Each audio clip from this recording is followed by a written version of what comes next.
अगर आपको फीवर पर लीव एप्लीकेशन लिखनी है तो आपको मैं सबसे इजी बताऊंगा।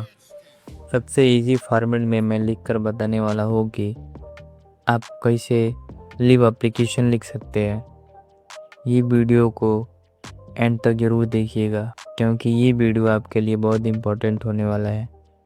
सबसे शॉर्ट एंड इजी में मैं आप लीव एप्लीकेशन लिख कर दिखाऊंगा, जिसे आप लिख कर अपने प्रिंसिपल को या टीचर को लीव एप्लीकेशन दे सकते हैं।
अगर ये वीडियो आपको अच्छा लगा हो तो वीडियो को लाइक और चैनल को सब्सक्राइब करना ना भूलें।